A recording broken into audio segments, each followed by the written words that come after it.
What's going on, man? It's King Mario. I'm here with Sippin Wit Sammie. Yup. Have a two-side podcast, man. You know what this is, man. We back. This is a conversation with real people, man. That's what it is, man. How you doing, brother? I'm good, bro. Pleasure Man, being here. Appreciate you having me. Man, I appreciate you inviting me, man. Real rap, man. Come on, man. You know we good. I appreciate that. So again, man, let people know who you are, man. Because again, you know, my platform, I want to just really touch in with the real people that's really doing things in the city, man. I don't think a lot of people know who you are and what you do for the city, bro. Whoever don't know, we'll start simple. I am Sippin Wit Sammie, Sam Malone, Barstool Rule. If you ain't sipping with Sammie, you ain't sipping right. Get your fucking life together. Mm-hmm. On top of that, I mean, Sammie I'm a personality. I have a radio show on Glockaway Radio, Flyboy Friday Radio. We just added the Fly Girl Friday Radio to it, so it's like a conglomerate with a lot of dope women. Mm-hmm. And the homies on my side just mixing and matching networks. I got the Sippin Wit Sammie Podcast, which is a podcast that's been going on for quite a while. We're on like our 88th episode or something. Wow. Shout out to Saf, you know what I mean, my co-host. She's always in the building, On the Scene magazine. Shout out to Saf, real rap. Owner, editor, you know, that's what she do. She's dope. Heavy out here. Young Lisa Thomas, Lori, baby, I like Angie that. Martinez. I like that. Baby Angie Mar, you know, I like that. She do her work. And shout out to Font Productions at Font Philly on Instagram. PHANT, PHILOY for the production. Like, but I'm an artist, media personality, podcaster, businessman. I've managed, I've A&R'd, I pretty much sat in most of the seats. Right. In this business, I've been a CEO on some levels, but not on the the big level. the highest level. It is what it is. But CEOs need CEO. I'm a CEO now, like you are. Absolutely. You know right. what I mean? Facts. But this is just a different endeavor and a different angle at what we all live for, which is the culture and the betterment of our people and creating opportunities for our people. So that's what I do. So no matter what hat I officially wear, I try to offer my assistance to other things. Right. I've always been into the community. Lately, that becomes community activism. Mm-hmm. And it's like, I'll take that. Right. But I'm only there because I'm blessed to be able to be there. Facts. You know what I mean? We've gotten a lot of accolades. We've gotten a lot of looks. We've gotten a lot of internet activity, online, social media activity. But my favorite thing is when I'm able to contribute to something outside of just entertainment. Mm-hmm. You know what I mean? Because entertainment puts us in those positions. Right. And you can take it or leave it, but I like that if I could show up, I'm gonna show my face, and so that's part of what I do too. But one thing that I always do, and I've been doing since I got the heads up from Vu, was support Two Sides Podcast, support Fear Entertainment, support everything y'all got going on because it lines up with everything that I believe in, and I appreciate y'all work ethic. Appreciate it, bro. Appreciate it. You know what I mean? Like that's big. Appreciate it. It's big. You can only help those that want to be helped, and it'll help themselves. That's a true statement. That's a true statement. That's definitely a true statement, man. I can drop a jewel on you, but I can't do much more than that. Right. Until you willing to take the steps. Absolutely. You know what I mean, the old saying is, you can lead a horse to water, but you can't make him drink. Can't make them drink. Right? I can pour you a shot. Can't make a drink. Can't make you drink your shit, right? You know what I mean? So again, how long have you been an artist, bro? Because I mean, you know, you say you're an artist, and I want to touch on all this. You know what I'm saying? So you say you're an artist, man. How long have you been, doing the art? I've been a rapper since I was 12 years old. So we're talking about over 20-something years of me just rapping. Like to really pinpoint it, I remember one summer we bought Funkified single. And had the instrumental. That's my joke, right. We rapped to the B-side the whole fucking summer. So like early on, I learned how to freestyle. Like that was my thing. Right. So then it became like battling. You see somebody or somebody say they had a homeboy, y'all meet in the driveway, basketball court, we was going at it. And I was battling dudes that was usually spitting writtens. Ooh. And I used to write in school all the time, but I didn't memorize your rap, right? My raps. Right. So I would freestyle, and it would be so, at that age, it would be so effortless that people would say that it was written. Like, it'd be niggas in the background, like, oh, he wrote that jaw. And then Mr. Softy would ride by, and I would shout him out. Ooh. So then it got to the point where niggas started taking me to the old head on their block. Now I'm 12, 13, battling a 19, 20-year-old. And I just came from the basketball court with my football. You know, we was playing football with basketballs. And he grinding up my whole leg. Right. And I feel like a crumb in my ball shit. But afterwards, he like, yo, I always heard, yo, you dope, man. Keep at it. Right. But I got to the point, like, I respect the art 100%. I always have. Like, I love our culture. Mm-hmm. So one thing I knew as a young man was when you say you a rapper and somebody tell you to spit, right, 8 times out of 10 you probably should spit.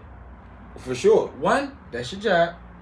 2, you never know who you in front of, who they know, or who's around listening that's acting like they ain't listening. And opportunities come from that. Every New York rapper that we respect got on doing the spitting in front of people for free thing. No, hold on. Please. Stop there. Because I've been preaching this in my camp. I'm saying this on air. I've been preaching this on camp. Yo, listen, bro. When somebody asks you to spit, I don't give a fuck who you are around. That's your job. If you call yourself a rapper, nigga, rap. I don't give a fuck where you at. Rap. Imagine what I feel like when I'm on the radio interviewing somebody that's a rapper that's talking heavy, and we put a beat on, and them niggas look at me like I'm crazy. Mind you, I give you the heads up, then the beat come on, and you like, oh, you set me up. Why? What you need me to play? Uzi? Like, what are we doing? You need me to play exactly what you wrote to? Like, what are we doing? Like, but you can't catch a pattern or nothing for me, bro. But that's not my thing. Even if you say, and I'll let you spit a written. I might not know it anyway. Drop the beat. Let me rap. I'm gonna wanna rap. But that's my thing. And I fucked up. I've been in situations in the rooms where I was trying to get it joint off and it just didn't work, and I had a bad night. But you learn from those times. You learn from that shit, right? And it ain't killed nothing for me. But not only that though, so going back to... I didn't go viral for it neither, but... but listen... Because you know that could kill you, but... Figuratively. In my lane, right? And I heard nonsense before. You can't be blackballed in this business. You can't be fucking shamed in this business. Because guess what? Everything that you do determines on you. You know how you can be blackballed? Actually hurt somebody. That's about it. Like anything, we all make mistakes as human beings. Actually do something to intentionally harm someone, and you deserve to be blackballed. Right. To a certain extent. Right, to a certain extent. Absolutely. You know, but outside of that, man, rock out. But getting back to why I said that, I realized I didn't want to be that guy. Just spitting rappers. Yeah. Okay. I was as insecure as I was arrogant. Okay. I had a weird balance of that at a young age. I'm telling you, this 12, 13, 14 years old. Like, you're a young man, almost, and trying to figure shit out. And it's like, I went to a girl's house, and I'm trying to kick it to her. I'm trying to bust a move. All of a sudden, her brother pop up. Her brother like, yo, I know you. They said you could spit. Let me hear something. I'm looking at this, like... First of all, you know why I'm here, bro. Right. Like, I ain't doing that. Second of all, like, I ain't your jukebox. Like, and I think that's when I realized, like, you know what? As long as you don't present yourself as a rapper, you're never in those situations. Oh. So what I would do was... Oh, shit. You good. All right. I would wait until, the cypher was popping. Right. And I'd jump in that shit. And I'd get crazy, and all the rappers be like, I didn't even know you spit, and go to... Okay, so here's the thing. I'm not a rapper. So I'm just... I hear a lot of rappers say that. I'm not your jukebox. Oh, that's a real thing. Especially, that is also part of a prison thing, too. I get the prison thing. Yeah. But But even on the streets, this mentality... Like Money Mike said, you're not in jail anymore, Damien. You know what I'm saying? So my thing is like this, right? This is my thing. If I was able to rap, bro, or sing, y'all be like, shut the fuck up. But you know what's funny about that? I could rap my ass off, and I tell people all the time, if I could sing, I wouldn't have no homeboys. But that's what I'm saying, because I would sing everything. But niggas wouldn't want to be around me. They'd be like, every time we get around, bitches, hello. Right, but that's what I'm saying, right? But again, if I was a rapper, bro, you would be on that time. I would be. So I would take the same approach. But is it not weird that I'm a rapper and I still feel you? Yeah, but that's what I'm saying though. Like, I'm trying to understand because I hang around so many rappers, and I'm like, bro, what? Like I said, I had an imbalance, a weird balance of insecurity and arrogance. Right. Because you have the one side where the only reason he knows that I can rap is because I've been tearing niggas up. Right. Then there's the other side where it's like, I ain't even really want her to know I rap. Because I'm immature. Because I don't know what that means. in this realm. I kicked it to her as a regular nigga. I didn't come to her as a rapper. But I get you on that level. And I'm not looking for a groupie. I'm trying to get a moment real quick. I probably might not never be on this couch again. I get you on that level. But when it comes to like okay, like say for example, we in a business meeting and it's like, yo, let's go. Well, one thing for sure, and like I said, I've had or the barbershop or whatever.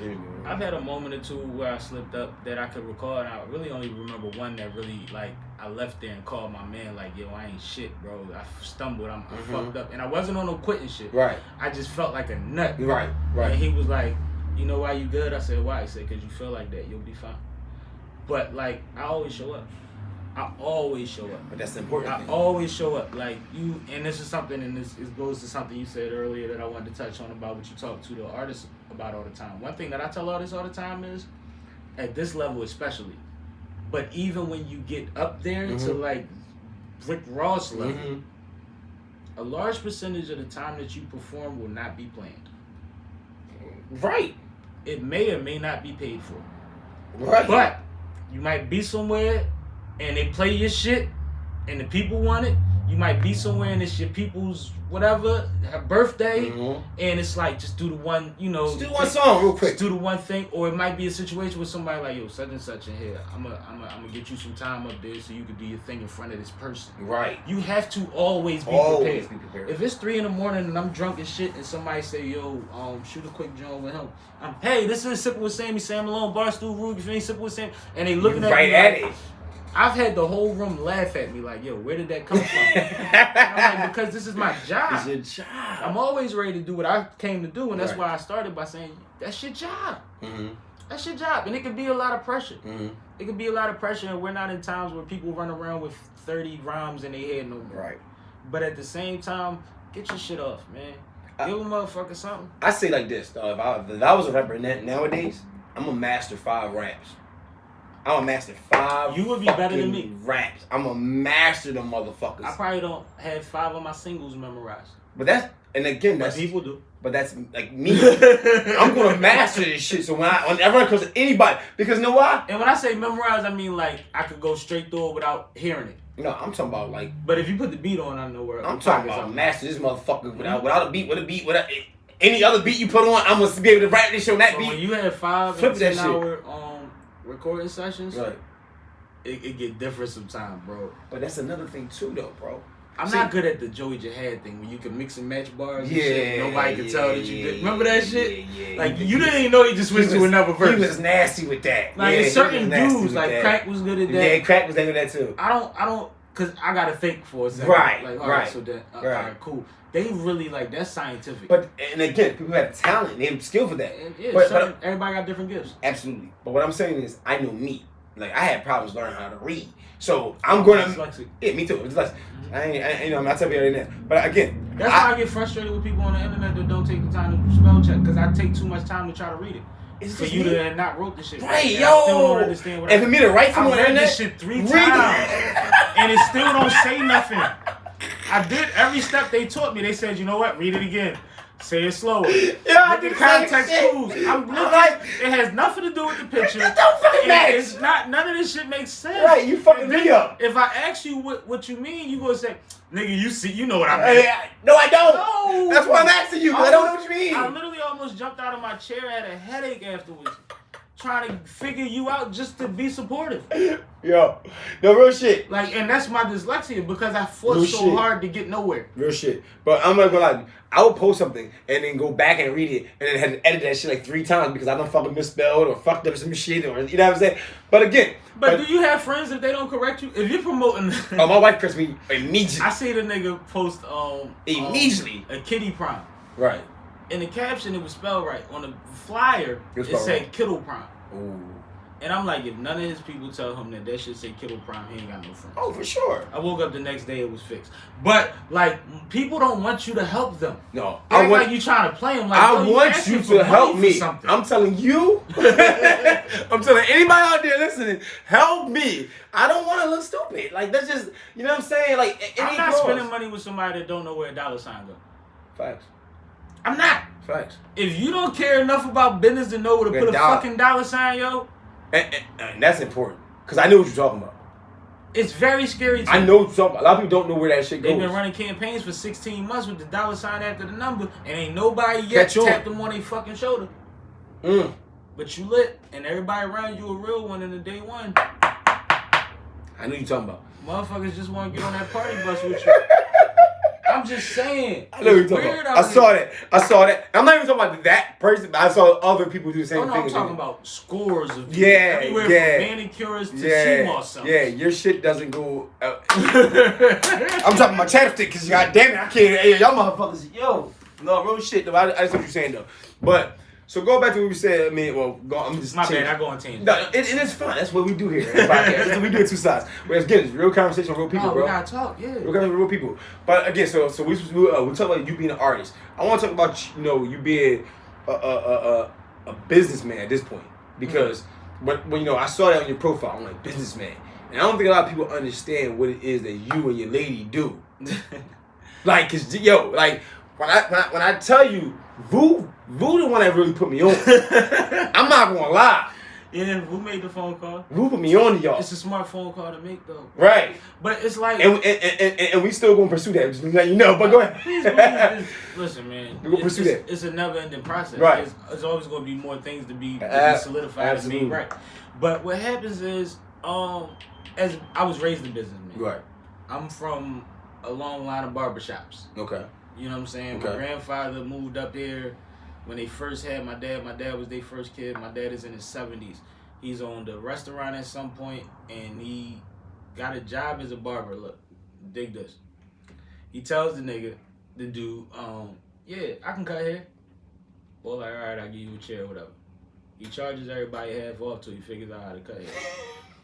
Smart man. Figures out how to cut hair, opens his own barbershop, and teaches everybody in the house, the kids, my grandma, everybody, how to cut hair. How to shave a balloon with a straight razor. Ooh. Once you can shave the balloon with a straight razor without popping it, you are doing shaves and shampoos and everything else in the store. And by the time you can see over the top of the chair, you cutting. And you get to go to the grocery and drag people groceries home in your wagon to make some money too. Like, we from that. Right. So that led to a few barbershops and properties and things like that. So I was raised in that. Like, the barbershop was my babysitter. You know what I mean? Like, I learned a lot. One thing that you know about a black barbershop is you have to earn the right to speak on certain things. Talk about it. And as a child, there's nothing clearer than that. Than being in a barbershop. Right. It's like, yeah, your pop is whoever, and you, yeah, we love you. This ain't your conversation. And they ain't got to tell you. You gonna realize you ain't got nothing to add to this shit. You know what it is. So you sit there and you just ingest things. And like, my dad's barbershop is in West Philly. So hip hop comes in here. Oh, yeah. My dad was the first nigga with a Cool C record. Autograph. I'm like, you know Cool C? He like, how do you know who Cool C is? He's a big deal. This nigga lived down a block from my dad's barbershop. When I used to go in a barbershop, they used to be in there with Hilltop Hustlers jackets and hats on and all of that shit. And you know, Hilltop used to get to it. So like, I grew up around that. Wow. Like, they used to be in there. Like, remember the beginning of, what was that? Eddie Murphy Raw, when they all had the jackets and the hats with the Raw on it and the shit. The Hilltop Hustlers had the same thing. I know. You know what I mean? Oh, like, I know. From Philly, like, we I know. Yeah. I was in the shop. Yeah, like, that's what I'm like. Like, you know what I mean? My dad brought home a record of I Can't Live Without My Radio. Wow. You know what I mean? Like, he used to put me on. My dad, the one that told me when Biggie and Tupac died, and he doesn't even listen to rap music. Wow. Like, real shit. Right. Never did. Right. You see what I'm saying? But he's always been like that close to everything. So it's like a barbershop. That's the post of the I learned good community. so much, and then through life, when I got to high school, I was enrollment. I had a business class, and it was just one of those classes. Like, everybody got that one class. Like, I was always good at math and science as a kid. When I got older, I kind of fell out of love with that shit. But when I got in business class, everything clicked. Because it's like what we talked about on my pod, where when you teach your kids these things as they're coming along, they get it and they expand on it whether they realize it or not. Right. So then when I have somebody that's saying that this is business and this is what makes sense in business, and I already understand that way more than anybody sitting next to me. You see what I'm saying? Then I understood that this is how I operate. I went to college for business marketing. I didn't go for business management or anything else because marketing was something I was deeply interested in. Mm-hmm. I didn't need to learn how to build a business, how to be an entrepreneur. Right. Facts. I needed to learn how to blow shit up. Facts. In my head. This is my thinking. Right. You know what I mean? Because, you know, business got a million things. Different layers, yeah. Yeah. Marketing. Mm-hmm.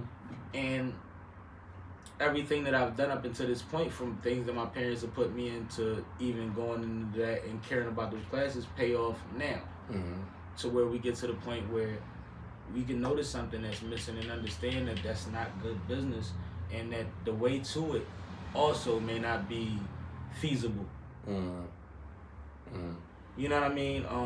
It might be out of reach, or it might be too expensive for the person that's on the levels of the people that we deal with that need this thing. Right. So, shout out to Kay. She wrapped her head around figuring out how these things operate and how to help people achieve these plateaus and these milestones. Mm-hmm. Really, because when you solidify your business, when you register in your music, when you make sure that your brand is legit, it's a hell of a relief, and it inspires you to do more with it because you know you have control of it. And it's pride and ownership, always. We can make up a name every day. Right. But once the government respect it, it's a different feeling, bro. It's a whole nother thing. Oh my God. And then I gotta make a real play, because we gonna make this thing everything it can be. Like, one thing that I tell people all the time is, like, you figure it out. You make a thing. You say, I want to do this. That's an idea. You turn that into a thing. Meaning you start it. Mm-hmm. Get it rolling. Right. And then you blow it the fuck up. Now, nothing is forever. Your legacy does not rely on that one thing. Mm-hmm. Everything in business is made to be bought. But if you can start something for $5,000 and sell it for $150,000, you can start 3 more of those. And that's what I wanted to let everybody know. So here's the thing about that. I try to tell people all the time. Listen, we control the culture. Mm-hmm. We control everything that happens. Mm-hmm. We are the creators. We are the artists. I'm always on the side of the creators. Same with me, bro. As a businessman, I'm always on the side of the creators. Same with me. I support creators, and I text. I text them up. Yes, absolutely. They don't even feel that. I'm going to make you pay for what you did to Coke. They already allotted. They already have allotted for this loss of $1 billion. Absolutely, bro. So give me what I'm due. Yep. You know what I'm saying? But I love that you said that, bro. Because a lot of people don't understand. I don't understand the concept of business, number one. Because like I said, when I start a business, I'm starting this business to, 1, sell this business. 2, okay, I'll keep on to it, but let's see how profitable it is throughout the years. And if it's not, you know what I'm saying? Go ahead, I'm sorry. If you start Coogee, mm-hmm. and my man from Fubu buys Coogee from me. I was about to say, we don't even know that he bought that shit. Yeah. And he pays above what you wanted for it and makes it a whole nother thing. You're still the guy that started Coogee. Right. And you know what they're going to say? If he makes it corny, they're going to say, but when he had it, was dope as fuck. That shit was dope as... And that's what a lot of people don't You don't lose that. You don't understand. You don't lose it. You can't lose that. Dog. So, again, but that's because you understand business, though. Right? You know what I'm saying? A lot of people don't understand business. So if you think your legacy is based on that, it still is, but not in the same way that you're thinking of it. You don't have to die with that. Facts. You can let it go and do something bigger. You want to build to where the interest is, where people are bidding on it, and you have a decision to make on whether you want to hold on to it or not, as opposed to being in a position where, do I want to let this go or take these losses? Facts, absolutely. The opposite. Absolutely. So jump into the podcast, man. Like, what made you decide to say, you know what, I'm gonna jump into this media, I'm gonna do this podcast thing. You know what I'm saying? Because you went from artist, you're still a businessman, you still got your business going. But what made you say, I'm gonna do this over here? Well, the Sippin Wit Sammie Podcast was just a dream that was built by mistake. But it made so much sense when I thought of it, because I had the opportunity to do a remote show for a radio station that was local. And I was like, I just want to go to people, drink with them, chop it up with them, and this, that, and the third. And I think that would be fly. I thought it would be dope. This was before Drink Champs. Right. And I was like, let's do it. And it didn't come to fruition for plenty of reasons, but mostly because everything happens when it's supposed to. Because even between that time, because we had the conversation on my pod, and y'all can check that out. Definitely check it out. But Sippin Wit Sammie. It's like, when it comes down to it, I've realized the importance of my idea more than what I understood it as when I first had it. So it's like, all right, I wanted to do some cool shit where we just kicking it and having conversation. Right. And then throughout watching social media, people in general, relationships and things, I realized that the art of conversation is lost. Like when you were in the principal office, y'all didn't get to just yell at each other because y'all was just fighting. Right. You had to shut up, let that person speak. Right. And then I'm acknowledge you when it's your turn to speak, and then you speak. Now we're adults. Nobody should have to tell you when it's the right time to speak, and that you gotta stop rebuttaling with such energy that you're making a discussion or a disagreement or argument. So I put a lot of people in front of the camera with me that's dope individuals that come from all kinds of backgrounds that appreciate conversation, and we learn from each other. I love that. And we talk about what they bring to the table and what they bring to the community and what they want to do, because part of me asking what you want to do is so that I keep you in mind if I can think of an opportunity later that might help what you got going on. You see what I'm saying? Right. Oh yeah. Because we have to build each other. We don't have to agree. Right. But we're not going to fight on here. And I reserve the right to not want you on my platform if I know that you bring a toxic message. Yeah. Oh, absolutely.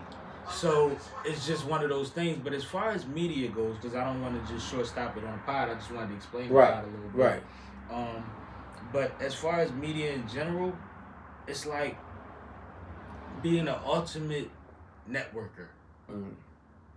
When you're a rapper, entertainer, artist, clothing brand, whatever, you're trying to bring people into your thing, hoping that they appreciate it, spend time, money, and energy towards your thing. When your media is kind of the opposite. It's people that have their thing that can utilize your thing to better their thing. Oh, I get you. I follow you. Yeah. So it's the flip side. Right. Like, even when it comes to, like, feature opportunities. Right. There's dudes that before I was media and showed them so much love through media, probably would have had to pay. You see what I'm saying? Right. But they see how hard I go for their thing. So that And they see the results of it also. Like, it's not one of those things where I'm just, I got this, and this. You notice an uptick. You see your followers, your interactions.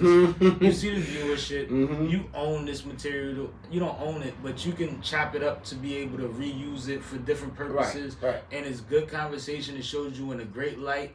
It bigs up what your positive things are. It's not one of those things. It's something that can combat the bullshit. Right. It's something to really show that you dedicated also, because every one of my platforms are super professional, above board things where it's like business is business. If you are who you are, you're going to be that. You're going to be that, right? You know what I mean? Right. So it's like the media thing was something that was accidental, but I saw the opportunity because it was fun. I get to bring more of my personality to the people, which also helps my brand. Right. Because outside of being an artist, I was a brand. Sippin Wit Sammie is a brand. Facts. So it brings that, but it's like the networking opportunities, the access.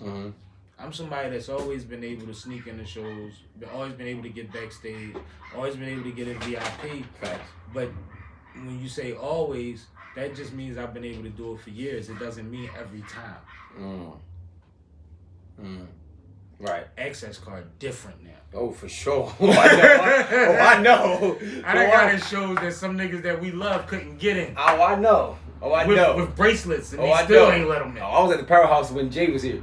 You know what I'm talking about? And I'm not talking about in the stand. I'm talking about so I know. Access totally different now. I get it. I get it. Different, bro. I get it. It's different, but I've always, I've been around entertainment. I was going to I was damn near front row at an MC Hammer concert one time. I got sick. God damn. I was so young, I got sick. My dad had to walk me around the Spectrum just so I could, because the speakers was and it was 100 people. Puffy get the performances from Hammer. Right. It was acrobats and all types of shit up there, bro. Oh, absolutely, bro. And since back then, he's a showman.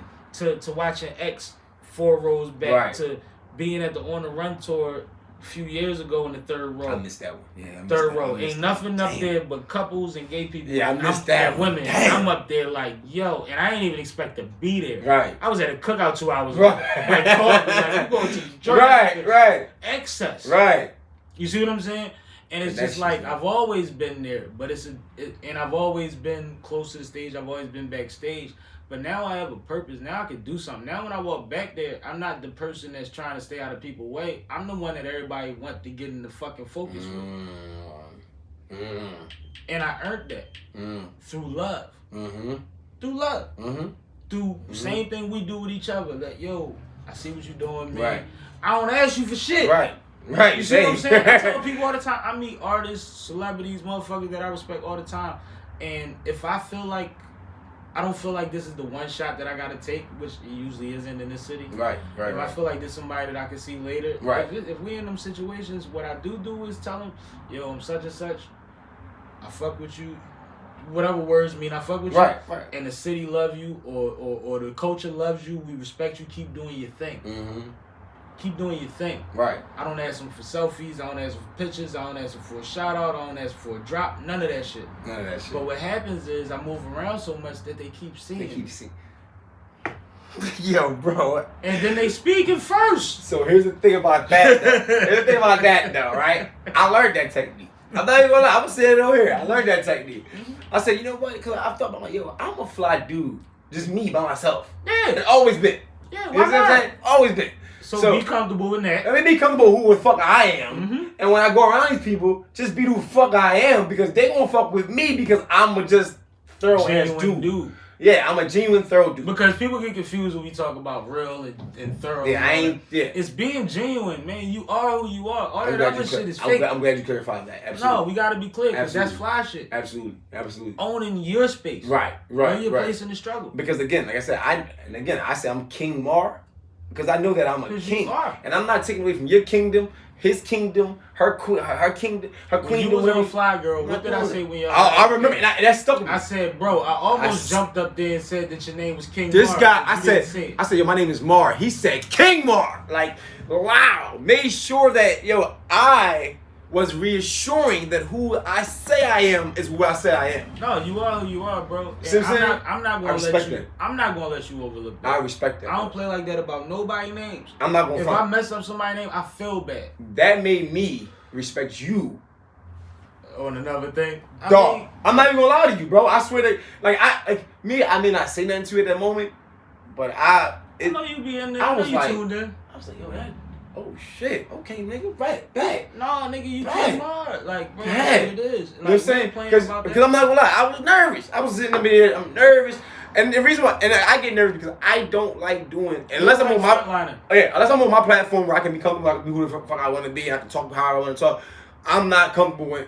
And in those rooms, you're in there at a different capacity 9 times out of 10. Absolutely. So when it's your turn to talk, it's like, oh, we talking about me now? Right. Because in the first one, I wasn't expecting to be on the show. Like, I came in there just to hang out and just chill. I heard Saf missed an appointment with you. Yeah. I give up tape. Yeah. you notice I'm professional. Nice. Yeah, I'm professional. Saf don't mind it. Because like she's. I only heard it from her. Yeah, she cool people. She cool people. You was being there chilling like you was just there. Yeah, I was just there. Right. And she was like, "Yo, I should have told you to get it from me," and I'm like.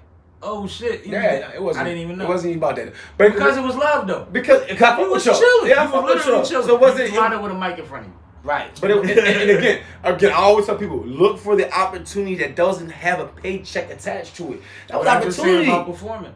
Sometimes it's when you don't expect it, man. Right. This is an opportunity to build the brand, put the brand out there to some ears that may not know. That was free promo. More. I just jumped on the air right in there. Bang. Yeah, people charge for that. Free promo.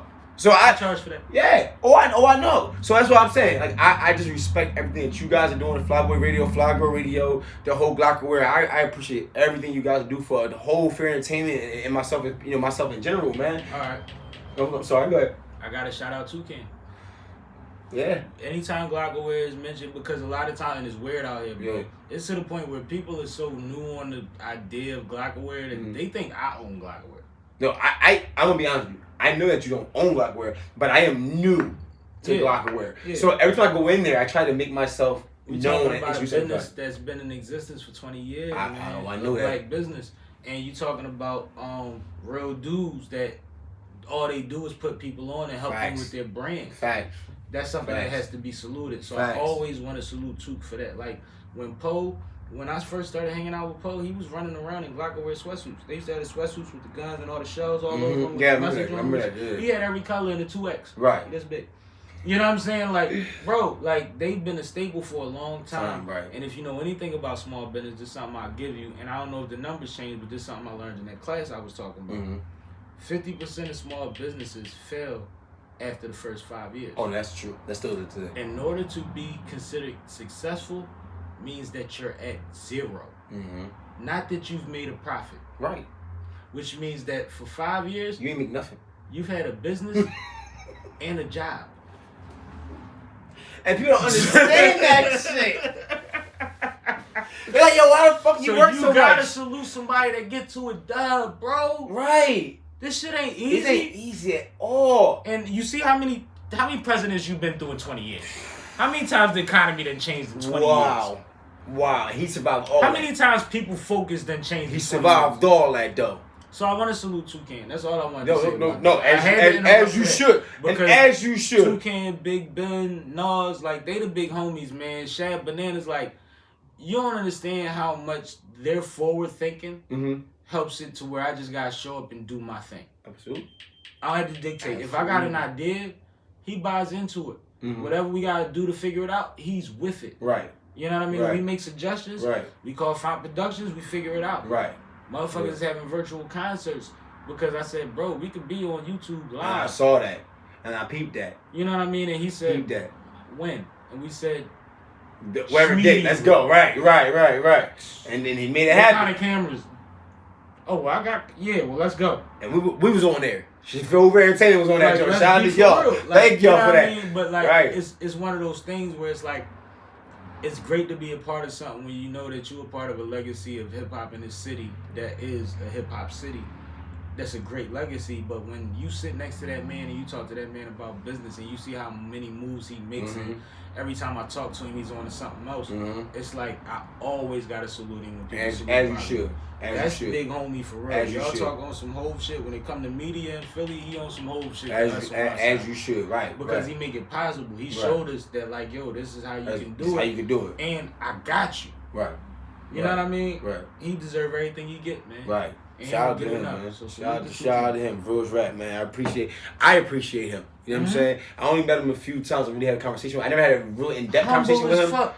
Never had a conversation with him, but I'm telling you, next time I go to Glock, I'm going to definitely tap into tap in with you. And one thing that happens, like, a lot of times people be having ideas and shit, and they be like, so what do you think? And I be like, bro, talk to Toucan. And they be like, but I'm like, bro, he's the easiest person to talk to. Right. If you can't talk to him, I can't help right. Ooh. Okay. You see what I'm saying? Like, I'm not gonna put you in a better. I'm not gonna put you in a better situation than you being real. Right. Down. Right. He'll figure it out. He might call me. Right.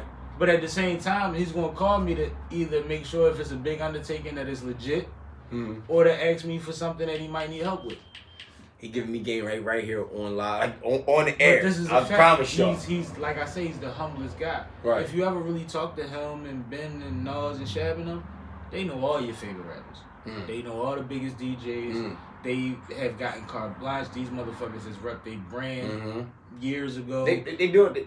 They intact. I mean? I'm not gonna lie. I do know that Glockenware has a presence in Philadelphia, and if you don't know who Glockenware is, you need to get all contact over with New York. And it's crazy. Like when he talk about some of the stores they was distributed through it back in the early 2000s, I'm like, God damn. Right.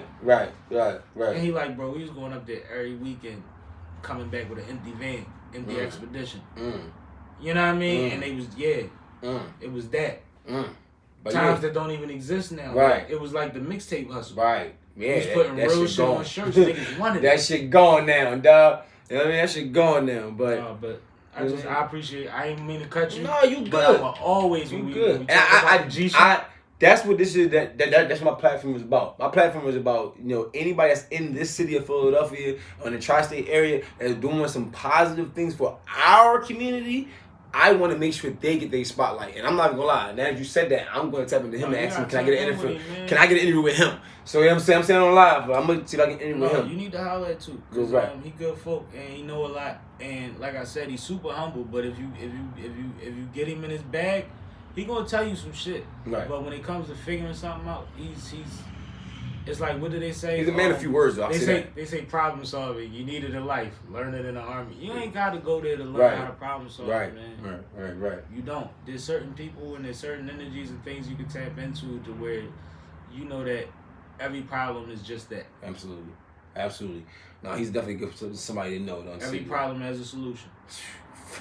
Hey, facts of that. You know you know that song by Nipsey, I Don't Stress Out?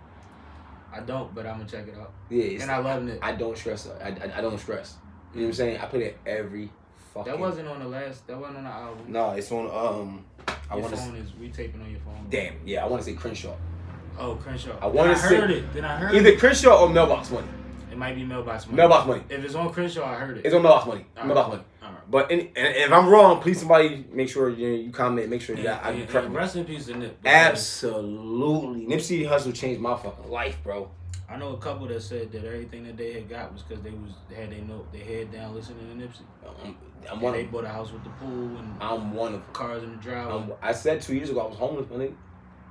So Nipsey, I'm telling you, Nip, bro. So I'm telling you, and salute the Nip. And like I tell everybody that know me, man, that meet me. But he ain't charged for the game neither. He doesn't, and you about to use leading to what I'm about to say. Mm-hmm. God willing.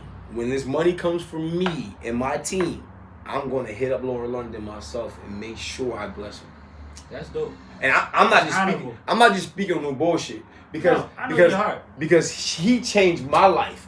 So I need to make sure that you know what's dope. I think there's a lot of people that feel like that. You know what I'm saying? Do that. I mean that. And I feel like this. I feel like that's what I say. That's honorable. And again, she may not use it for herself. She may use it for one of his causes. But whatever she uses it for, I just want to make sure that she has that money. You see something they support, put it in there. You know what I'm saying? If she say I don't want it, put it into whatever they support. And again, and that's the thing. If she told me she didn't want it, I was gonna go put it in. What charity y'all support? What fund? And the Vector, what's the Vector 90, whatever the program he had? I was going to send that to them. Like again, he changed my whole trajectory. No, that's important. Trajectory. I said it right. Yeah, he changed my whole trajectory, bro. Like again, like I was moving differently. You know what I'm saying? And then when I saw that he did that, I'm like, well, and again, and a couple people in my life, in my lifetime, did that. Pac was one of them. Yeah. Pac made me think of political shit. He made me think of shit. Let me look deep into challenge shit. You ain't even know certain things was possible in music till he did it. Facts. Nobody says that. Facts. So this it wouldn't be a Jesus walk without a Dear Mama or a Brenda's Gotta Be. Absolutely. So and I'm gonna ask you this real quick. In my list, my top 3 most influenced people in the game, and I don't know order, but mine is Pac, Nipsey Hussle, and Master P. That's heavy. Those 3 really, really kind of shaped me to get in this industry and move the way I move it. You know what I'm saying? There's another guy too, Clyde Avery, but a lot of people don't know who Clyde Avery is. I know you know who Clyde Avery is, but a lot of people don't know who Clyde Avery is. I will put him as I'll put him number 1 for me. Yeah. For doing what I'm doing. Clyde Avery is the number 1 guy for me. But that's ill. That's a good list too. For me, it's crazy because it's gonna sound like die line, like bro. And that's okay. Like and like I said, Pop made me see possibilities. Big made me imagine shit. Mm-hmm. I watched a lot of. I'm somebody that's always watched people's business moves, so I know the top underground dudes, what they did, how they made it happen, and things like that. And I've been influenced by them. But Hov has literally showed us everything. Right. And it was like, that's all I needed. Like, in 95, Reasonable Doubt, all right, this is how I got on the Hov. What, Feeling It. On the B-side of Feeling It. Ooh, Jesus. On the B-side of Feeling It was something else. And I told my man, like, yo, this nigga Jay-Z crazy. Right. It's like, you gotta hit 22 twos. So I bought that the album. Shit, yo. Because at this point, there's 3 songs. I bought the album. That changed my life. 22 twos. I don't know. That changed my life. The album, and what I realized was he was killing shit. His delivery was perfect, flawless. Right. But I didn't understand this shit because the difference between what I was used to listening to and what he was used to listening, what he was spitting at the time, was perspective. I'm used to listening to Corner Boys. He's talking as a boss. So in 95, 96, that lined up with, like I said, my upbringing. So it melded into like, I'd rather operate this way. I'd rather think this way. So times that I could have reacted and did some Corner Boy shit, I did some boss shit even when I wasn't a boss. You see what I'm saying? Because I like forward thinking. I like listening to this, and every time that I listen to it, I learn something new because I didn't even understand that terminology or the leverage or the weight of what you said when I heard it, but I knew it was something. You know what I'm saying? So like, it's been J on some real shit, and it's weird. Like, there was a time where I told you, was my uncle. And not even, Philly, that's Dickie. And like, no, like, if you ever met my Uncle John. you know what I'm talking about, right? Yeah, that's what you said. You know what I mean? It's just like, it's just different. It's like, I felt that. So it's always been that, because I've been able to see him go from the streets to being a star, to having the foresight and knowing that after this, it has to be something bigger. And with something bigger, I can still reach back. But I can't do things the way that everybody's going to understand. Facts. And I'm at that position now where I'm not on that level, but everybody's not going to understand how I move. Absolutely. But I move that way because it makes me sleep well at night for my couple hours a night that I get of sleep. Right. You see what I'm saying? So let me ask you this. Feeding off that question. Feeding off what you're saying. What's your favorite Jay-Z album? It's probably Reasonable Doubt. Reasonable Doubt. It's probably Reasonable Doubt. I mean, I feel like I got everything on the doubt, but I love Volume 1. Blueprint was crazy to me. It ain't too many Jay-Z albums you want to hear me not love. Okay. I like all of them. But I said your favorite. My favorite is probably Reasonable Doubt, because the doubt was like... We in Philly, by the way, so you hear the dirt bike. It's like, you know. It was raw conversation. But no, like, the doubt was crazy to me because it was so many, like, it was like introspective shit on there. Like, he was really dealing with the evils. Right. Like, the evils was on there. Like, when you listen to the evils, bro. Oh, God. Yo. And then you gotta imagine, like, I'm a Gemini. Right.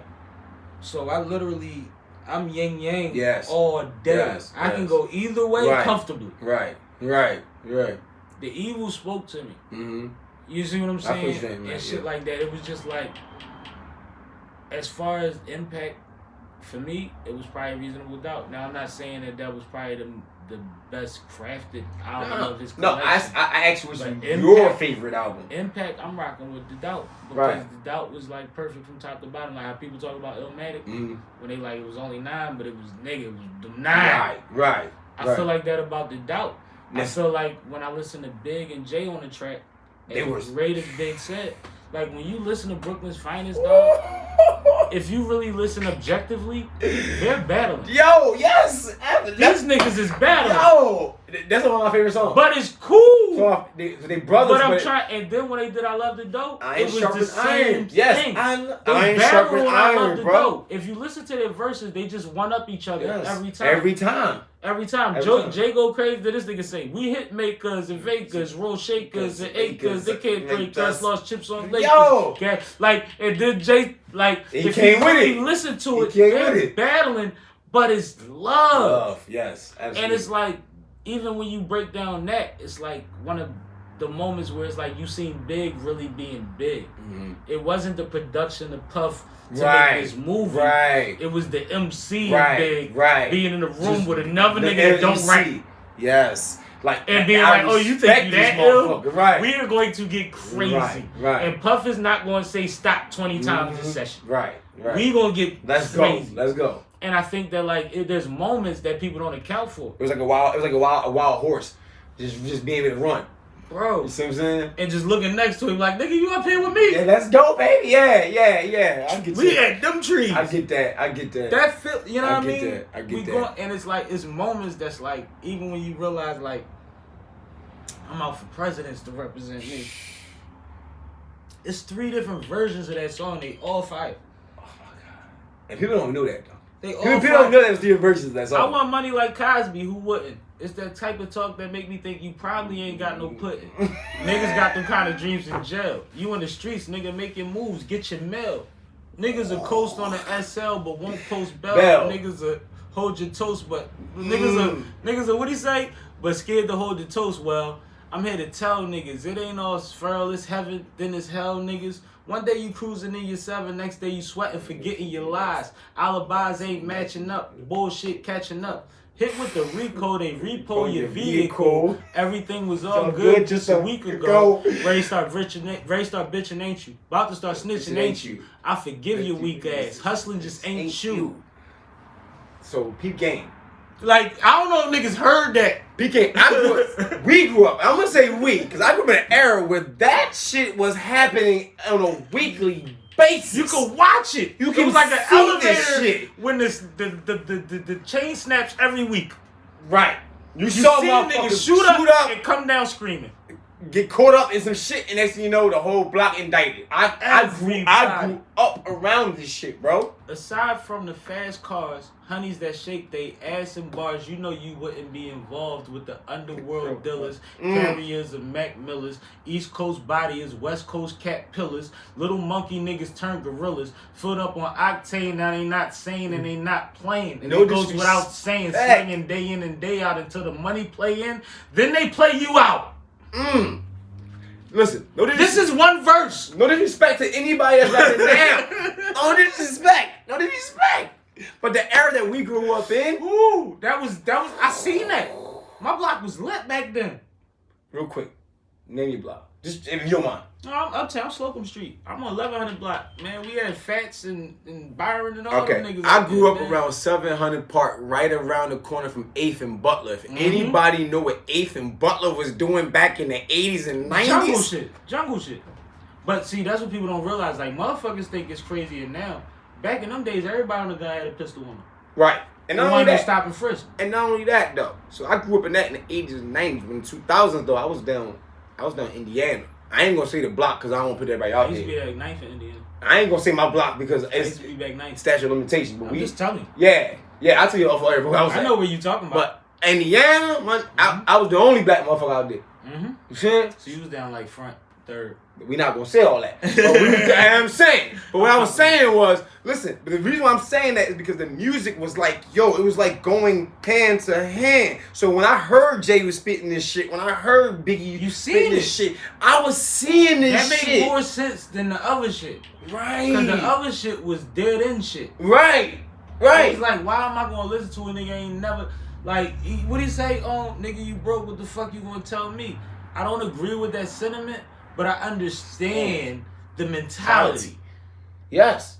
Because I'm going to be honest. The day that I stepped off of my porch to be in the street game, I wasn't broke.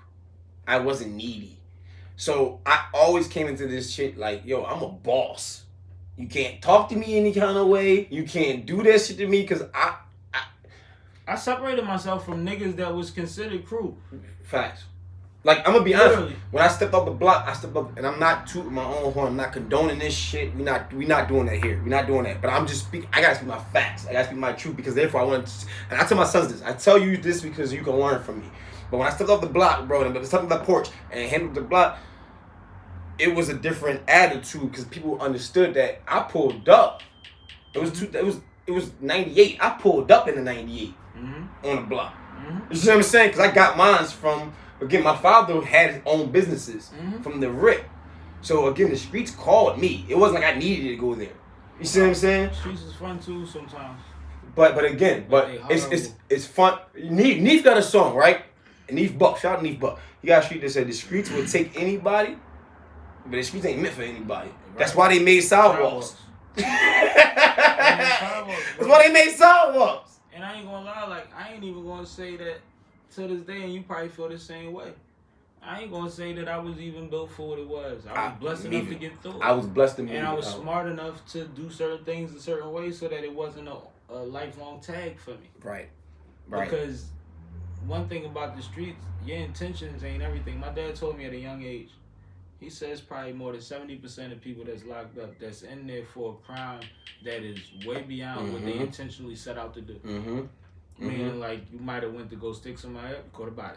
But again, you might have had the motherfucker. You know what I mean? You never know. You never know. You might have just been chilling in somebody's crib trying to grab something. Now you booked for everything. The guy got right. You know that's what I'm saying. 3 seconds of your life can change the rest of your life. I tell my sons that all the time, bro. My dad told me that when I was all the time. And my mom told me before. She said, "Yo, you and these women to get you killed."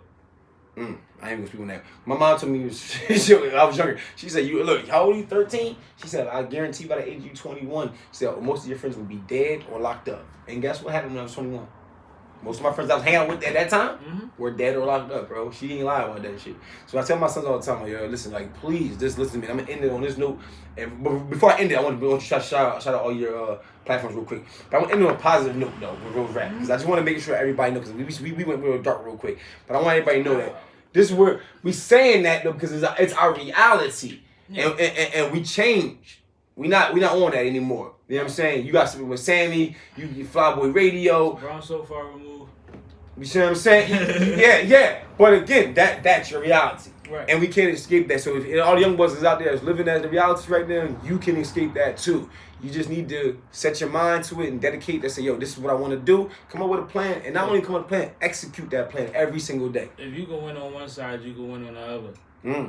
And if you're losing on that side, it's definitely no point in keep running into a brick wall. Absolutely. But go ahead. You said it, bro. He said it. I ain't gonna lie. He said it. Yo, man, this is King Mar. Please catch me on the YouTube channel at 2 Sides LLC. That's the number 2 Sides LLC. You know, type it into YouTube. You check me out right there. This will be on there. This is my man, Sippin Wit Sammie, man. I appreciate you having me. Appreciate you, man. I have been Sippin Wit Sammie, Sam Malone, Barstool Rug. If you ain't Sippin Wit Sammie, you ain't sipping right. Get your fucking life together. Catch me every Thursday on Sippin Wit Sammie Podcast. We drop every Thursday at 4 p.m. because we love happy hour on all major streaming platforms. Absolutely. And also catch me on every Friday, Flyboy Friday, Flyboy Radio. 4 to 6 p.m. is Flyboy Radio. Fly Girl Radio starts 3 to 4 p.m. Check out my homegirls, man. And just support my folks, man. Support everything 2 Sides and Fear Entertainment got going on. Because you talking about positive people, and we all need a little bit of boost out here. Yeah, absolutely, man. Yo, we out of here, man. Peace. Y'all catch y'all next time, man. It's King Mar. We out. Dope.